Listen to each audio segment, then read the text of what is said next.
Assalamualaikum warahmatullahi wabarakatuh. Bismillahirrahmanirrahim. Alhamdulillahi rabbil alamin. Wa afdalus salati wa atamut taslimi ala sayyidina Muhammadin wa ala alihi wa sahbihi ajmain. Rabbi shrah li sadri wa yassir li amri wahlul 'uqdatam min lisani yafqahu qawli. Subhanaka la ilma lana illa ma 'allamtana innaka antal alimul hakim. Allahumma akhrijna min zulumatil wahmi wa akrimna binuril fahmi waftah alaina bima'rifatil ilmi wa sahhil akhlaqana bil hilm waj'alna mimman yastami'una al-qawla fayattabi'una ahsana. Allahumma آت نفوسنا تقواها وزكها أنت خير من زكاها أنت وليها ومولاها. اللهم أرنا الحق حقا وارزقنا اتباعه وأرنا الباطل باطلا وارزقنا اجتنابه. اللهم انفعنا بما علمتنا وعلمنا ما ينفعنا وزدنا علما وهدى. أما بعد. Alhamdulillah, muslimin, muslimat, hadirin hadirat yang saya hormati. Moga-moga kita semua dirahmati dan diberkati oleh Allah Subhanahu wa taala. Dan moga-moga kita semua dikurniakan oleh Allah Subhanahu wa taala kefahaman yang baik dalam urusan agama sesuai dengan sabda junjungan Nabi kita Nabi Muhammad sallallahu alaihi wasallam, man yuridillahu bihi khairan yufaqihu fid din. Barang siapa yang Allah nakkan dengan dia kebaikan, nescaya Allah beri dia faham dalam urusan agama. Dan moga-moga kita semua dikurniakan oleh Allah Subhanahu wa taala akhlak yang mulia sesuai dengan sabda Nabi sallallahu alaihi wasallam, innama bu'istu liutammima makarimal akhlak. Hanya saja saya diutuskan demi untuk menyempurnakan kemuliaan akhlak. Alhamdulillah, malam ni insya-Allah kita akan menyambung pengajian kuliah Maghrib bulanan hari Ahad yang ketiga, anjuran surah Ar-Rahim, perisin 15 Putrajaya, menggunakan kitab Kekeliruan Umat. Inilah jawapannya, susunan Al-Fadhil Ustaz Mahathir bin Haji Jul hafizahullah taala wa nafa'ana bihi wa bi'ulumihi fid dharaini amin. Kita sampai ke muka surat 177. Ini adalah sambungan daripada perbincangan pada kuliah dalam bulan September yang lalu, iaitu tentang isu membaca doa kunut pada solat subuh yang tadi yang dibaca oleh imam ketika kita solat maghrib tadi, bangkit daripada rakaat terakhir. Itu namanya kunut nazilah. Kunut yang dibaca kerana berlakunya sesuatu musibah, sesuatu perkara yang besar dalam kehidupan umat Islam, lalu kita melakukan kunut nazilah. Tapi yang dibincangkan di sini adalah kunut subuh, yang walaupun di negara kita ini adalah satu amalan yang biasa diamalkan di mana-mana pun, di surau, di masjid, di rumah sendiri pun, tetapi sudah ada kekeliruan yang ditimbulkan oleh golongan tertentu yang mana mereka mendakwa bahawa membaca kunut pada salat subuh itu adalah bid'ah. Bid'ah dengan erti kata perkara yang dilarang, bid'ah yang sayyi'ah, bid'ah yang buruk. Sehingga kan pernah ada orang membuat posting Facebook, kata dia, syukur alhamdulillah akhirnya saya berjaya juga meninggalkan kunut subuh. Beria dia, bersyukur kerana tinggal kunut subuh. Kenapa? Kerana sudah masuk dalam fikiran dia bahawa baca kunut subuh tu bid'ah yang sesat. Jadi bila dia tinggal bid'ah yang sesat, dia bersyukur. Dan satu kejadian yang sampai kepada kami adalah satu orang tokoh yang dia berpendirian bahawa kunut subuh ni adalah bid'ah. Dia sehingga berpesan kepada imam di sebuah surau supaya bila salat subuh nanti imam jangan baca kunut. Tapi imam ini ada kebimbangan sebab memang di situ biasa baca kunut. Jadi imam tanya kepada yang berkenaan, habis itu kalau jemaah tanya saya, jadi macam mana ustaz? Jadi jawab dia, imam cakaplah, imam lupa. Jadi dia ajar imam supaya berbohong. Sedangkan berbohong itu tidak ada khilaf, hukumnya haram. Sedangkan baca kunut subuh ini masalah khilafiyah, masalah yang para ulama sendiri mereka berbeza pandangan. Jadi kita telah lihat dalam kuliah yang lalu, iaitu kalau menurut ulama mazhab Syafi'i, membaca kunut ketika solat subuh hukumnya adalah sunat ab'ad. Kan sunat dalam solat ada sunat ab'ad, ada sunat hay'ah. Apa beza dia? Kalau sunat hay'ah tinggal tidak disunatkan sujud sahwi. Sementara kalau sunat ab'ad, kalau kita tinggal disunatkan kita sujud sahwi. Ini kita refresh balik ya. Jadi apakah dalil yang menjadi sandaran mazhab Syafi'i mengatakan sunat?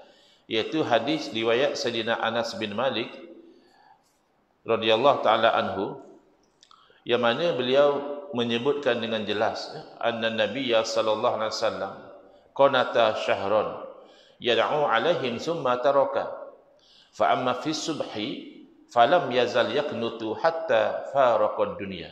Jadi maksud daripada hadis ni memang on the dot, betul-betul tepat pada isu dia, iaitu beliau memberitahu bahawa Nabi SAW baginda berkunut selama sebulan, berdoa ke atas mereka. Berdoa ke atas mereka berarti mendoakan keburukan. Alaihim tu maknanya buruk. Kalau yad'u lahum, berdoa untuk mereka maknanya baik. Yad'u alaihim, mendoakan keburukan. Kepada siapa? Kepada sekumpulan kabilah Arab yang membunuh lebih kurang 70 sahabat-sahabat Nabi radhiyallahu anhu ajma'in, dibunuh oleh mereka. Lalu Nabi SAW berkunut mendoakan moga Allah turunkan, hancurkan mereka ini, balakan mereka ini. Summa taraka, kemudian Nabi SAW meninggalkan kunut tersebut. Kenapa? Kerana datang wahyu daripada Allah Ta'ala melarang baginda daripada mendoakan kehancuran tadi. Fa ammas fi subhi, adapun ketika solat subuh, maka baginda tidak putus-putus melakukan doa kunut sehinggalah baginda meninggal dunia.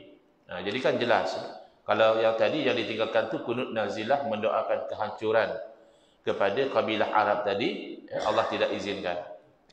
Tetapi kalau kunut subuh, kata Sayyidina Anas radhiyallahu anhu, Nabi SAW tak pernah tinggal sehinggalah baginda meninggal dunia, baginda masih mengamalkan kunut subuh. Jadi ini jelas. Habis kalau dah jelas macam ini, kenapa masih ada khilaf? Kerana ada dalil-dalil lain yang menunjukkan sebaliknya. Ada sahabat Nabi yang bila ditanya oleh anaknya tentang kunut subuh, dia kata, ya bunai, bid'ah. Dia kata, wahai anakku, kunut subuh ni bid'ah. Jadi ada ulama yang menerima dalil tadi, maka mengatakan tidak sunat sebab perkara bid'ah. Sementara yang menerima hadis yang kita baca tadi, iaitu mazhab Syafi'i, mengatakan sunat. Jelas Nabi tak pernah tinggal. Jadi macam mana pula dengan yang katakan bid'ah tadi? Ulama yang menerima hadis yang adanya kunut subuh mengatakan bahawa sahabat tadi terlupa. Kerana lupa ini boleh berlaku kepada seorang manusia, dan walaupun sahabat tu kita kata adil, adalah mereka itu diterima, tetapi bahawa mereka itu boleh lupa tidak mustahil. Lebih-lebih lagi riwayat menunjukkan kunut subuh ini bahkan diamalkan oleh para sahabat khulafa ar-rasyidin, amalkan, sahabat-sahabat besar amalkan. Jadi kemungkinan lupa itu tinggi. Jadi ini menyebabkan berlaku khilaf. Dan melalui hadis ini di muka 136, doa yang ditinggalkan oleh baginda SAW itu adalah kunut nazilah. Bukannya doa kunut biasa yang diamalkan dalam mazhab Syafi'i, bahkan disokong oleh riwayat yang lain. Iaitu daripada, kalau tadi daripada Sayyidina Anas bin Malik radhiyallahu anhu, riwayat ini daripada Sayyidina Abu Hurairah radhiyallahu anhu, kana Rasulullah SAW idza rafa'a ra'sahu min ar-ruku'i fi salati subhi fi raq'ati tsaniyati rafa'a yadayhi fayad'u bihadha ad-du'a Allahumma hdini fi man hadait ila akhirih. Adalah Nabi SAW apabila baginda mengangkat kepada baginda dari rokok, kita panggil iktidal, pada salat subuh, bukan salat lain, salat subuh, bila pada rakaat yang kedua, lalu baginda SAW mengangkat kedua belah tangan baginda, lalu baginda berdoa dengan doa ini, Allahumma hdini fi man hadait, sehinggalah akhir ya, sebagaimana yang kita selalu baca. Jadi ini pun dalil yang menyokong adanya doa kunut subuh. Dan Al-Imam An-Nawawi rahimahullah taala menjelaskan, mazhabuna annahu yustahabul kunutu fiha sawa'un nazalat an lam tanzil. Mazhab iaitu pegangan kami, pandangan kami mazhab Syafi'i adalah disunatkan kunut pada salat subuh, sama ada nazalat berlaku sesuatu perkara musibah atau tak berlaku. Kalau subuh sunat, kalau salat lain, kalau tak berlaku musibah tak sunat. Wa bihadza qala aktsarus salaf, dan yang mengatakan sunat baca kunut subuh ini adalah kebanyakan generasi salaf.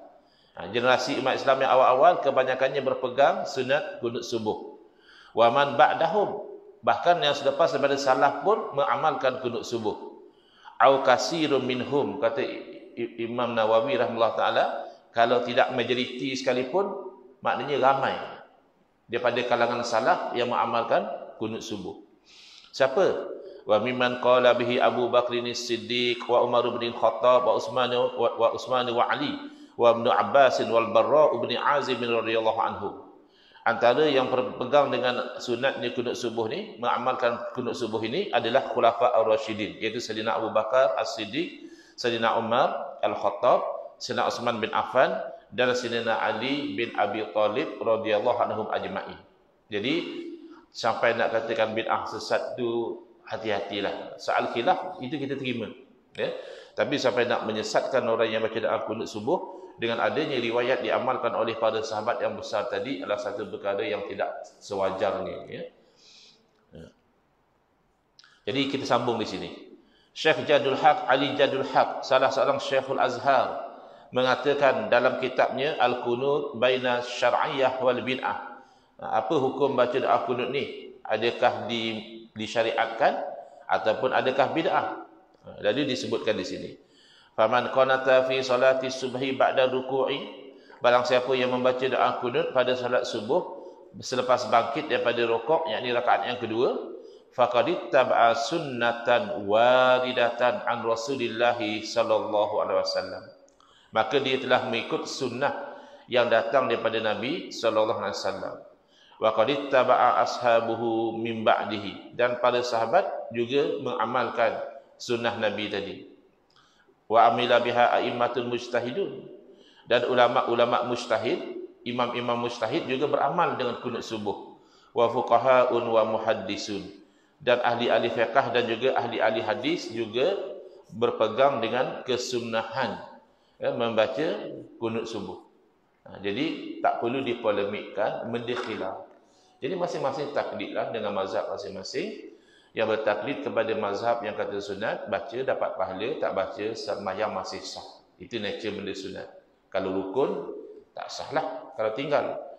Sementara yang bertaklid kepada mazhab yang mengatakan tidak sunat, tidak baca, kerana tak sunat, tak payah baca. Tapi kalau sampai yang ini membid'ahkan yang sana berbalah dengan yang sini, semata-mata isu kunut subuh, itu tidak sewajarnya berlaku. La yunkaru al-mukhtalafu fihi. Itu kaedah dia. Tidak diingkari perkara yang ulama khilaf.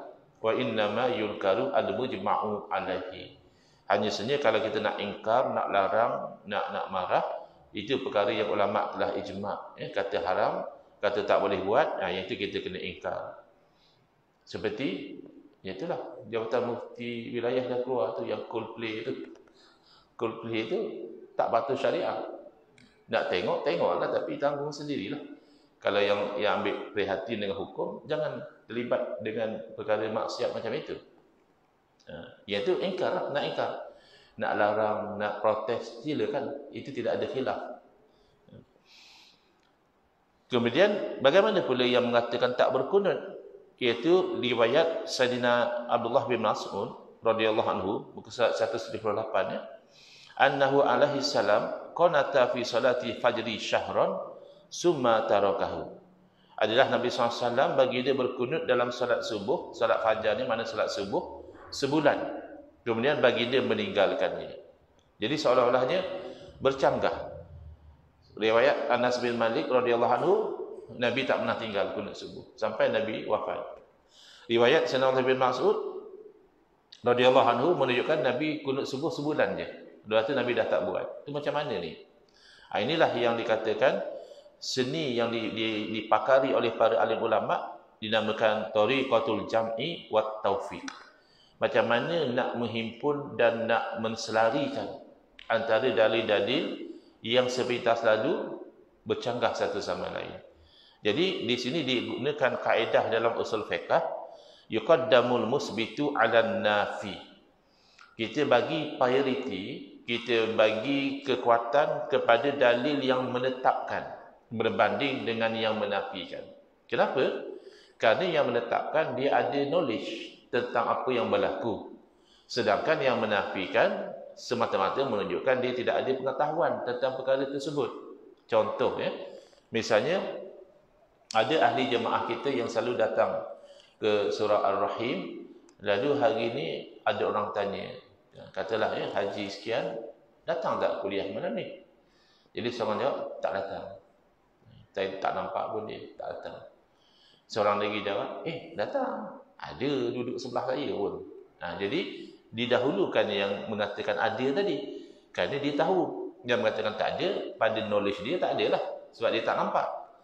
Tapi yang ini ada lebih daripada knowledge yang tadi. Sebab dia nampak. Dia tahu. Itu satu kaedah. Dan yang kedua, sebenarnya boleh reconcile antara dua riwayat yang nampak berbeza ini, iaitu yang sebulan kemudian tinggal tu adalah yang nazilah tadi, yang ada elemen mendoakan bencana kepada kabilah Arab tu.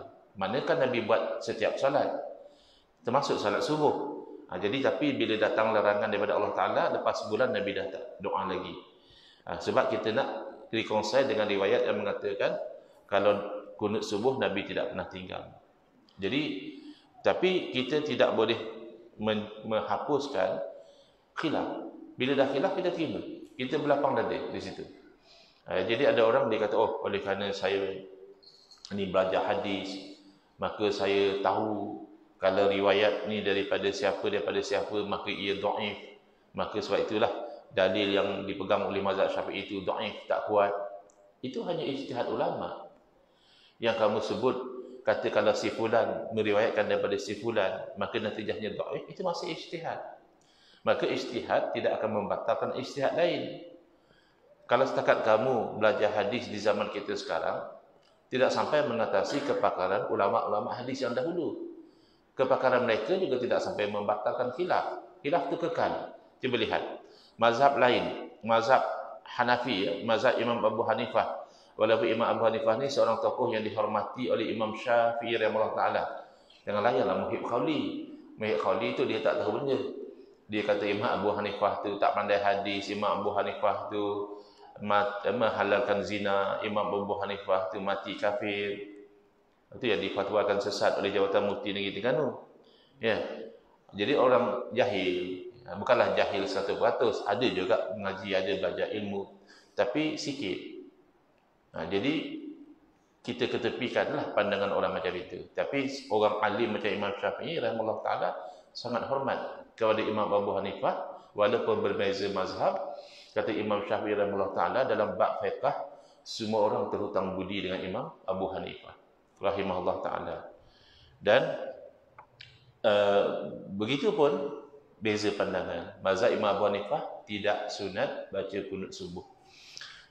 Guru Imam Syafi'i, Imam Malik, mazhab Maliki mengatakan sunat. Kunut subuh ni sunat, tapi masih beza kerana mereka membaca kunut subuh pertama sebelum rokok. Kita baca lepas bangkit daripada rokok. Dia baca sebelum rokok. Yang kedua dia baca secara sir. Dia tak baca dengan jahar, tak baca dengan nyari. Yang ketiga tanpa mengangkat tangan. Jadi kalau kita tak tahu mazhab Maliki, kita nampak macam tak baca kunut lah. Bunyi pun tidak, angkat tangan pun tidak. Dan sebelum rokok. Mazhab Hambali, kita tengok ya. Mazhab Hambali diasaskan oleh Al-Imam Ahmad bin Hanbal rahimahullah ta'ala. Imam Ahmad bin Hanbal rahimahullah adalah murid Imam Syafi'i. dan sangat menghormati Imam Syafi'i, sentiasa mendoakan pada guru beliau. Tetapi dalam bab ilmu, bila beliau sudah sampai pada level mujtahid, bila beliau melihat bahawa tidak sunat, fatwa beliau tidak sunat. Jadi menghormati tidak berarti mesti sama pandangan. Jadi akhirnya khilaf ini kekal. Kerana masing-masing ulama yang berbeza pandangan ini mujtahid.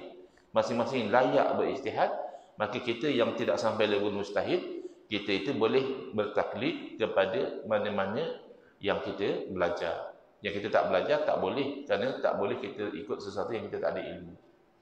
Tapi saya nak ikut mazhab Hanafi, boleh. Belajar mazhab Hanafi, taklid mazhab Hanafi. Jangan taklid suka hati. Rasa nak ni, ikut yang ni. Masa ambil wuduk, sapu sikit je rambut. Ikut mazhab Syafi'i dah sah. Masa bersentuh dengan isteri, pakai tak batal lah, senang. Jangan ikut nafsu, ikut ilmu. Ilmu itu dengan mengaji. Baik, selesai. Next, di muka surat 179, tajuk subtopik yang ke-12 dalam bab hukum hakam ini, kekeliruan tentang qada solat. Jadi satu masa dahulu tak ada keliru pun, orang awam pun tahu kalau tinggal solat qada. Sama ada tinggal tu kerana tertidur ke, tinggal kerana terlupa ke, sengaja tinggal ke, dah tinggal solat wajib, qada. Tetapi kebelakangan ini, dalam beberapa tahun kebelakangan ini, ada yang ada PhD, ada yang balik pada overseas, bawa satu pandangan, kata dia, yang wajib qada tu kalau tinggal dengan sebab lupa atau tertidur. Yang tu wajib qada. Tapi kalau tinggal dengan sengaja, tak wajib qada. Tak qada pun. Habis nak buat macam mana? Taubat je lah, taubat. Jadi, kalau sengaja, tak qada. Kalau tak sengaja, qada. Ibaratnya kita kalau tak sengaja langgar traffic light, kena denda. Tapi kalau sengaja tak apa, tak payah denda lah sebab sengaja. Kalau orang tu duduk di asrama misalnya, dia balik sembahyang subuh, tengok kawan roommate dia tak bangun lagi solat. Waktu subuh dah habis. Dia pun kejut. Bangun solat. Kau ni kenapa tak solat subuh? Aku tak sedar, kata. Aku sedar-sedar, aku kejut ni lah. Daripada semalam aku tidur, aku tak sedar apa. Bangun, solat qada. Yang seorang lagi, kau ni kenapa tak solat subuh? Tak ada, saja, malas. Tak apa, kau tak payah qada. Kau kena taubat lah. Jadi, ini yang berlaku kebelakangan ini. Jadi orang jadi keliru. Orang jadi confused. Kena qada, kau tak kena qada kalau sengaja. Jadi Ustaz Mahdi masukkan, moga-moga confusion, kekeliruan itu dapat dihilangkan. Soalan, ada pendapat yang mengatakan orang yang meninggalkan solat dengan sengaja tidak perlu qada, tetapi yang meninggalkannya kerana tertidur atau terlupa, yang itu sahaja yang wajib qada. Apabila dia bangun daripada tidur, dia wajib qada, atau bila dia ingat, dia wajib qada. Kalau sengaja tinggal, tak wajib qada. Apakah pendapat yang benar dalam perkara ini? Jawapan, orang yang meninggalkan solat dengan sengaja wajib mengqadanya dengan segera. Dua-dua wajib. Yang tinggal dengan terlupa wajib qada, yang tinggal dengan sengaja wajib qada. Beza, yang tinggal dengan terlupa itu dia masih ada keluasan dia nak qada bila. Wajib qada. Tapi nantilah qada petang sikitlah. Boleh. Yang tinggal dengan sengaja dia kena wajib qada segera. Terus dia kena qada. Dia berada dalam keadaan sentiasa dia kena qada terus. Jadi itu beza dia. Begitu juga orang yang lupa dan tidur wajib mengqadakan solat ketika kalau dia lupa, maknanya dia dah ingat, atau kalau dia tidur dia dah bangun. Tetapi ini ada keluasan, dia nak qada bila tu. Tapi yang afdalnya qada segera jugalah. Sebab umur kita ni mana kita tahu. Qada petang-petang lah. Rupanya petang bukan qada, orang melaksanakan jenazah kita. Tak sempat qada. Tapi dari segi hukum, tidak sampai kena segera. Baik, dalil. Diriwayatkan daripada Abu Qatadah radhiyallahu anhu, beliau berkata, para sahabat ada menceritakan kepada Nabi SAW tentang mereka tidur sehingga terlepas solat. Jadi kita dengar hadis ni rasa lega. Ingat aku seorang je tidur sampai tak solat. Rupanya zaman Nabi pun sahabat pernah tertidur sampai terlepas solat. Tapi cerita pada Nabi SAW nak buat macam mana. Lalu Nabi SAW bersabda, annahu laisa fin naumi tafritun wa innamat tafritu fil yaqazah. Orang tidur dia tak boleh dikatakan dia cuai. Dia tak sedar. Ya. Orang tidur ni kadang-kadang dia mencederakan diri dia sendiri. Bergolek jatuh pada katil. Katil 2 tingkat. Dia cedera. Nak macam mana tidur? Tak sedar. Jadi tak ada apa kecuaian. Adapun kecuaian ni kalau orang tu jaga. Dia tangguh-tangguh, dia lalai, tengok TV dululah, tengok cerita dululah, baca handphone dululah, akhirnya tak solat. Yang tu cuai. Fa idza nasiya ahadun salatan, apabila satu orang tu lupa akan solat, au nama anha, atau dia tertidur sehingga terlepas solat, falisalliha idza dzakaraha, maka hendaklah dia mengqadhakan solat itu ketika dia sudah ingat, ataupun maknanya kalau dia tidur ketika dia bangun. Tapi ini cerita orang tidur dengan orang lupa, Ustaz. Tak ada pun cerita orang sengaja. Ustaz kata, ini dalil, bukan Ustaz yang kata. Ulama 4 mazhab sepakat bahawa ini dalil mimbab aula. Kalau tak sengaja pun wajib qadha. Kalau sengaja lebih layak lagi. Datang daripada mana pula mimbab aula ni? Datang daripada otak yang sihat dan bahasa yang betul. Dalam Al-Quran Allah berfirman, wala taqul lahuma uffin wala tanharhuma. Ibu bapa kita yang dah berusia ni, kalau kita ada ibu bapa yang dah berusia, ada orang ibu bapa mati muda, tapi ada orang panjang umur ibu bapa dia dah berusia. Biasanya ibu bapa yang berusia ni dia lebih sensitif berbanding masa dia muda. Jadi Al-Quran jaga, Allah jaga. Orang ibu bapa yang dah tua ni, jangan kita kata kepada mereka, jangan. Itu macam, lah, something yang tak senang lah. Wala tanharhuma, dan janganlah kamu tengking dia. Jadi, adakah maknanya tumbuk ibu bapa boleh? Sebab Quran tak cerita pun. Quran hanya kata, jangan cakap kasar je. Quran tak cakap jangan tumbuk ibu bapa. Quran tak kata jangan pukul ibu bapa. Kiranya boleh lah. Bukan macam itu. Mimba aula lah. Kalau bercakap kasar pun dah dilarang, takkanlah tumbuk ibu bapa boleh. Tak payah sebut. Dalam siapa yang mengaji ilmu dilalah, sebahagian dia kata kias aula, sebahagian kata bukan kias. Ini dari segi bahasa dah faham dah. Kias ni kalau benda tu tak sama, lalu kita kiaskan, tapi yang dikiaskan tu lebih layak lagi. Maknanya berbanding dengan cakap kasar dengan pukul lah lebih patut haram lagi. Namanya kias aula. Tapi sebahagian mengatakan tidak. Ia adalah fahwal khitab. Jelas daripada percakapan itu sepatutnya dah masuk dah. Tak perlu kias-kias, dah masuk direct dengan percakapan itu. Jadi ini yang disebut oleh para ulama. Hadis ini menunjukkan, kalaulah kerana lupa dan tertidur yang tidak disengajakan, diwajibkan qadha ketika ingat dan jaga, maka dari segi fahwal khitab, yang saya sebut tadi, dengan percakapan tu dah understood dah, ataupun sesengah mengistilahkan kias aula, kita bandingkan yang ini lebih sepatutnya lagi, atau kias jali, kias yang terang, atau disebut bab al-aula, orang yang sengaja meninggalkan solat lebih-lebih lagi diwajibkan mengqadhakannya. Dan ini termasuk dalam kaedah usul fiqh, disebut babut tanbih bil adna alal a'la. Ini satu bab memberi perhatian kepada yang rendah, tapi menunjukkan kalau yang berat lagilah. Yang berat akan masuk lagilah. Baik. Dan disokong oleh hadis Nabi SAW yang mana baginda bersabda, fadainullahi ahaqqu ayyuqda. Hutang Allah itu lebih berhak untuk ditunaikan. Jadi orang tu tinggal solat, dia ada hutang dengan Allah Ta'ala, maka dia kena bayar dengan cara qadha. Pendapat ulama. Masalah sekarang ada orang dia rasa dia lebih pandai pada ulama. Dia kata nak ikut Nabi kena ikut ulama. Loh, kenapa tanya macam tu? Semua orang pun ikut Nabi. Soalannya nak ikut Nabi mengikut kefahaman ulama atau nak ikut Nabi mengikut kefahaman hang sendiri. Lebih selesalah ikut Nabi ikut kefahaman ulama. Sebab ulama warasatul anbiya. Mereka pakar dalam bidang Quran hadis. Tiba-tiba kononnya nak ikut Nabi atau nak ikut ulama itu tak betul. Dalam Fathul Mu'in, pada hamish i'anatul talibin disebutkan, wa yubadiru man marra bi fa'itin. Hendaklah orang yang dia itu telah meninggalkan solat bersegera untuk dia mengqadhakan wujuban, wajib.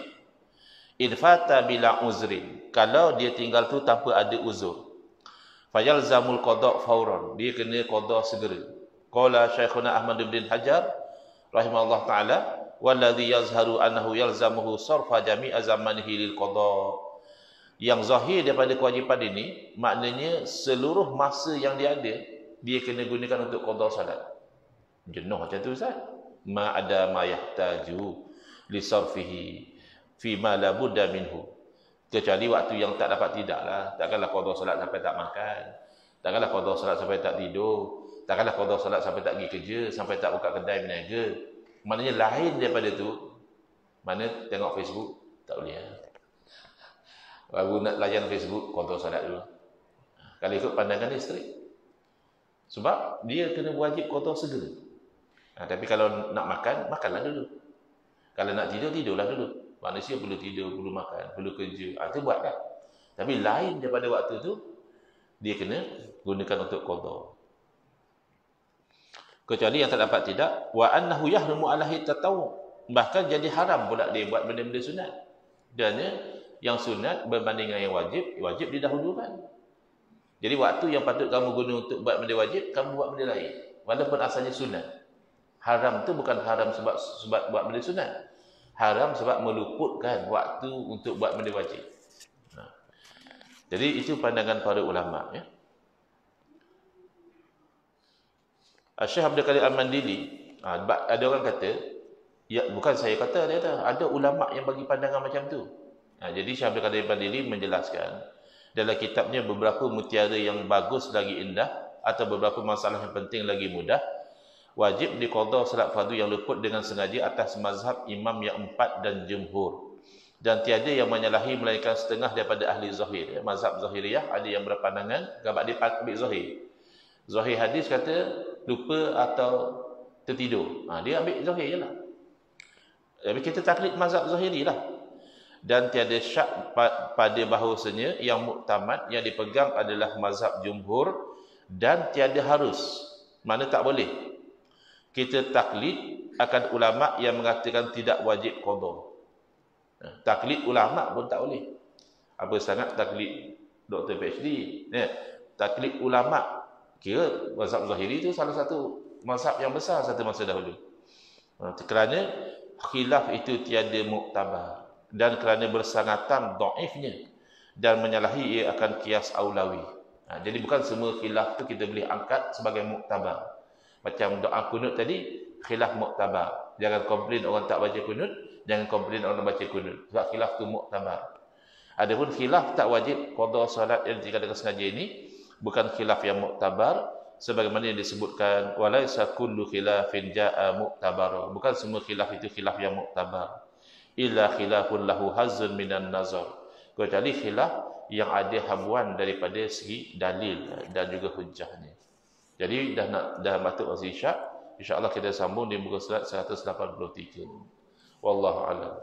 Bismillahirrahmanirrahim. Alhamdulillah bil alamin, wassalatu wassalamu ala asyrafil anbiya'i wal mursalin wa ala alihi wa sahbihi ajma'in. Allahumma syrah sudurana wa ahsin akhlaqana wa azim ujurana wa nawwir qulubana bi nuri hidayatika kama natarada bi nuri syamsika abadan abada. Allahumma anqulna min dhulil ma'siyati ila izzi ta'ati ya arhamar rahimin. Wa sallallahu ala sayyidina Muhammadin wa ala alihi wa sahbihi wasallam. Walhamdulillah rabbil alamin. Amin ya rabbal alamin.